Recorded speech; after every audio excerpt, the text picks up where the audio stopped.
Hepinize merhaba arkadaşlar. Şafak Vakti'ne hoş geldiniz. Yeni bir seriye başlıyoruz. PTR 3x serverındayız. Yine kendi serverımızdayız diyebiliriz. Ekipler hemen hemen aynı. Birçoğuna aşinayız biz.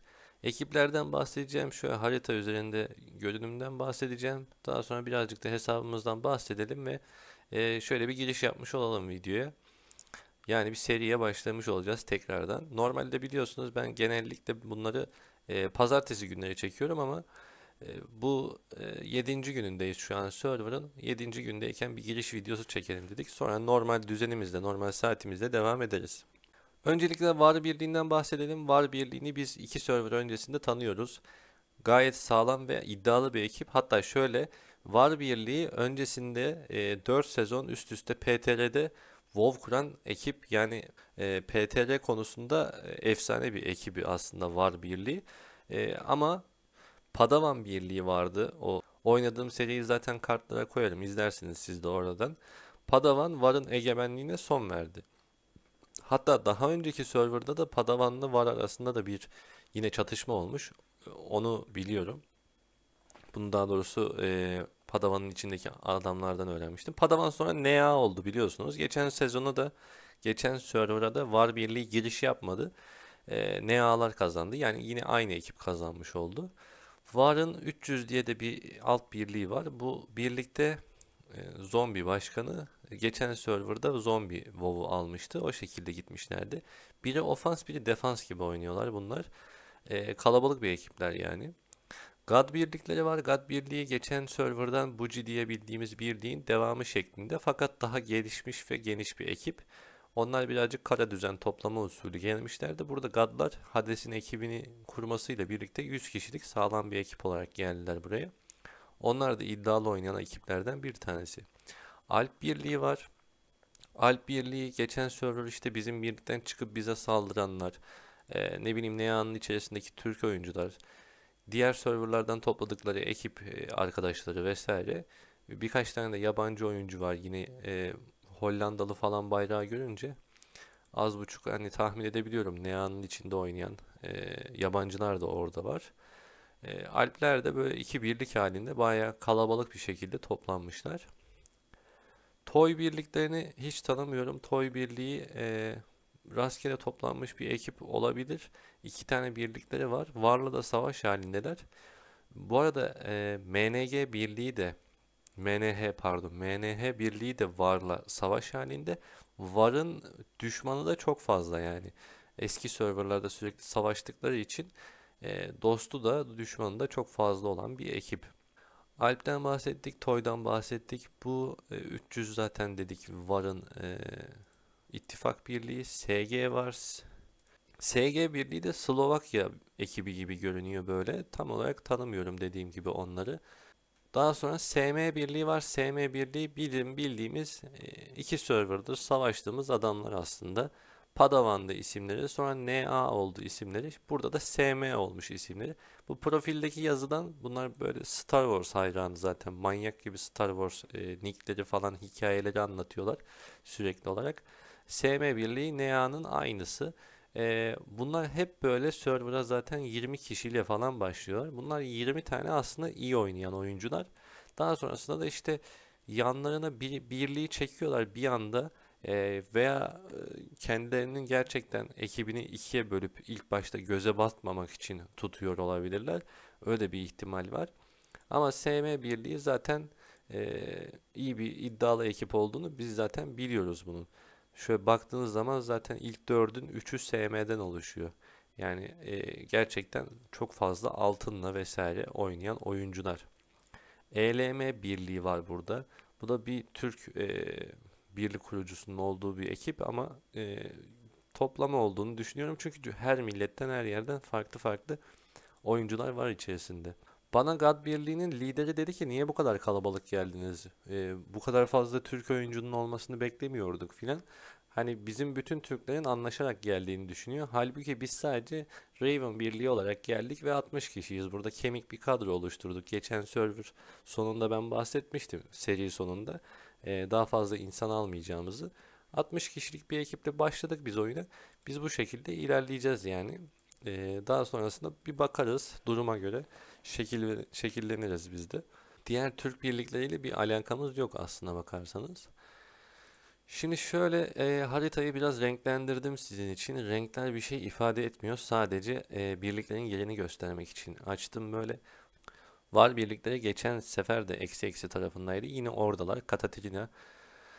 Katatira bu VAR'ın genel başkanı kendisi. 300 ve var birlikleri bu turuncu ile ifade ettiğim kısım. Gri'nin içerisinde çok fazla yayılmışlar. Yine böyle gri sınırından tamamen kurulmuşlar. Daha derli toplu bir ekip olarak görünüyorlar. Şu kırmızılar alp birlikleri arkadaşlar. Bu kırmızılar da bizim geçen sefer oynadığımız bölge tarafındalar. Onlar da iki birlik olduğu için bayağı kalabalık görünüyorlar. Maviler zaten biziz biliyorsunuz. Şu yeşilleri GAD birliklerini yeşil olarak işaretledim. Bu GAD birlikleri artı artı tarafında bizle bölgeyi paylaşıyor durumdalar şu an. Şu mor MNH birlikleri. MNH böyle saçma sapan her tarafta oyuncusu olan bir birlik. Her bölgede, her yerde oyuncular var ve herkesle de savaş halindeler şu an. Anlamadım. Garip bir şekilde böyle herkesi rahatsız etmeye gelmiş bir birlik gibi duruyor şu an. Çok sağlam bir ekip değiller. Muhtemelen yakınında dağılırlar. Herkesle savaşamazlar çünkü. Şu mavi ile gösterilen kısım Tuğra Birliği arkadaşlar. O da bir Türk ekibi. Birçok oyuncusunu tanıyorum Tuğra Birliği'nin de. İster istemez hani bütün Türk ekipleriyle karşılaşıyoruz. Hangi serverda olursa olsun bir şekilde aşinalığımız oluyor.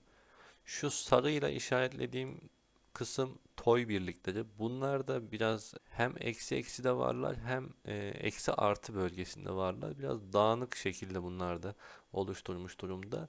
Şu an var birlikleri hem toylarla hem MNH'lerle savaş durumundalar. Bölgeyi paylaştıkları için de olabilir tabii bu. Bu durum ileride değişir büyük ihtimalle. Çünkü bu kadar fazla ekibin zaten bağımsız hareket etmesi pek mümkün değil. Şu pembeler de SM birlikleri arkadaşlar. Bu da dediğim gibi NEA oyuncularından oluşuyor.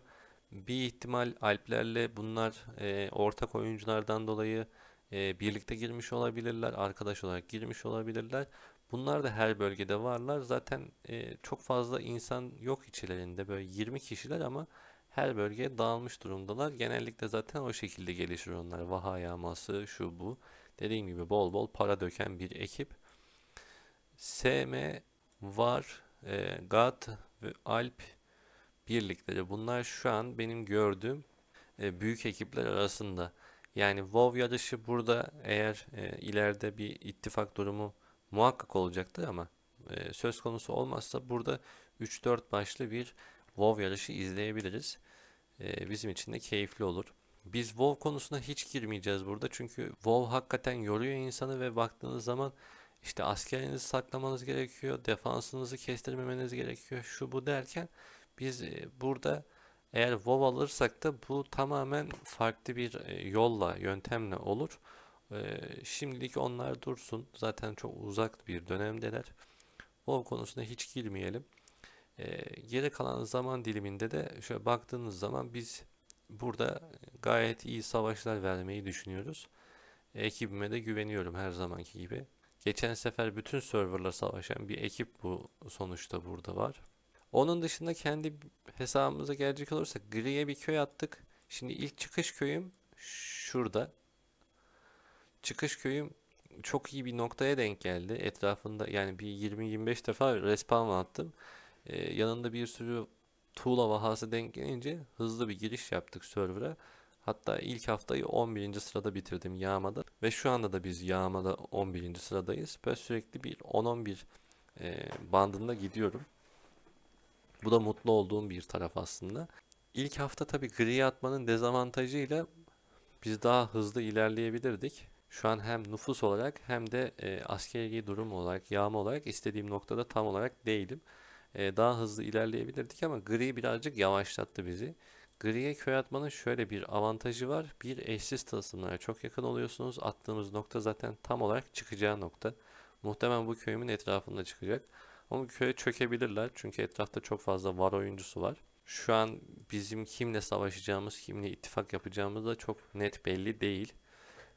Ona göre şekillendirebiliriz kendimizi. Gri tarafına köy attıktan sonra tabii biz birkaç tane daha Vaha köyü atarak kendimizi birazcık maddi anlamda rahatlatmak istedik. Bir iki tane Vaha köyü attık. Şimdi hedefimiz bizim burada birincisi işte birliğimizi ayakta tutmak, mümkün olduğunca çok tılsım almak. Daha sonrasında sonra bakacağız açıkçası. Yani sonrası için bir planımız yok şu anlık. Böyle bir giriş yapmış olduk arkadaşlar. Umarım güzel bir seri geçer. Şöyle askeri durumu, kültür puanını her şeyi rahat rahat gösterebiliyoruz ilk haftada en azından. Şu an gayet iyi durumdayız gibi duruyor. Yani serverda nüfusta ilk 10'da gittiğimiz sürece nüfus için bizi tatmin eder. Askeri güç sıralamasında da ilk 10'da gitmemiz gerekiyor. Yani sürekli olarak bu gerekiyor. Tabii bunun için de kültür puanını ilk 10'da gitmesi gerekiyor gibi bir durum. Hun oynuyoruz bu arada. Geçen sefer serverda Germen oynadığıma çok pişman olmuştum.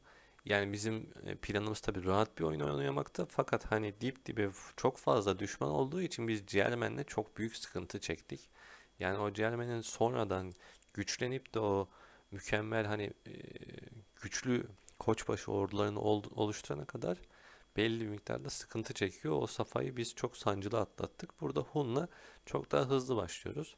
Tabii Hun'un da hiç Germen gibi bir ordusu oluşmuyor. Yani içecek fabrikası vesaire farkından dolayı. Bu arkadaş 6. köyünü atmış. Bu geçen serverlarda Obi-Wan Kenobi ismiyle oynadı. Icarus ismiyle oynadı. Aynı kişi kendisi. Aynı ortaklarla birlikte oynuyorlar. Gerçekten çok fazla para harcıyorlar. Bizim bölgemizin içerisine kuruluyor tamamen. Bakalım neler olacağını göreceğiz. Yine aynı kişilerle de savaşıyor olabiliriz. Şunu çok net iyi biliyorum ki Var Birliği, SM Birliği arasında hiçbir zaman ittifak olmayacak yani. Çünkü bizim önceki serverda hatırladığım şey şuydu. Var Birliği SM kazanacağına siz kazanın diyordu. SM Birliği de Var kazanacağına siz kazanın diyordu. Yani o kadar birbirinden nefret ediyorlar. Onu biliyorum. O yüzden bunların arasında görünmese de resmi olmayan bir savaş var. Bu tabi zaman içerisinde görünecek, belli olacak arkadaşlar. Şimdilik bu kadar. Bir sonraki videoya geldiğimizde artık bir 9 gün sonrasında olacak. Dolayısıyla server'ın 16. günü olacak. Birazcık daha netleşmiş olur tablo. En azından görmüş oluruz, hafif hafif çatışmalar başlar. Biz biraz rahat bir server geçirmek istiyoruz açıkçası. Çünkü bu geçen server sürekli savaşmak, sürekli kavga etmek bizi çok yordu. Bu server bakalım nasıl bir oyun olacağını göreceğiz hep birlikte. Umarım eğlenceli bir server olur herkes açısından. Şimdiden herkese başarılar diliyorum. Bir sonraki videoda görüşeceğiz. Kendinize iyi bakın. Hoşça kalın.